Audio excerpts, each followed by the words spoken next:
पारनेर तालुक्यातील चोंभूत या गावी संजय जमदाडे या शेतकऱ्याची शेळी दिनांक 21 मार्च रोजी रात्री 8:30च्या दरम्यान वाघाने हल्ला करून ठार केली।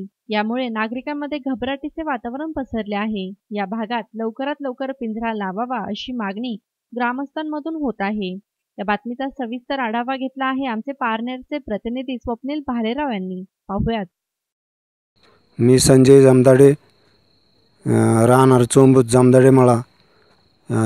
या माझ्या एका शेळीवर वाघाने हल्ला केला। प्रत्यक्ष शेळीचे 2 आसऱ्याच्या अंतरावर कुत्री भुकत होती। कुत्री का भुकत होती म्हणून माझ्या मिसेस घरातून बाहेर आले आणि त्यांनी पाहिलं ते वाघ त्याच्या अगोदर ॲक्शन करून गेला होता। शेळीचे नरडे फोडले। शेळी कासावीसपणे करीत होती। जमदाडे आकेश मेनानाथ, राहणार चोंभूत, माझे मळा जमदाडे मळा।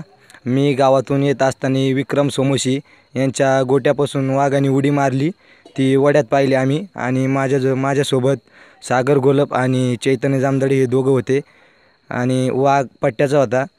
ह्या वाघापासून आम्हाला जास्त भीती आहे, कारण आमच्या मळ्यामध्ये लहान लहान मुले व मुली अशा प्रकारे बरेच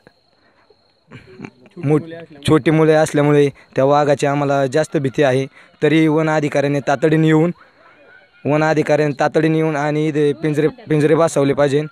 0 पाइन टाइप करू, सक्सेस करा, घंटीच्या बटनावर टिक करा, लाईक करा आणि शेअर करा।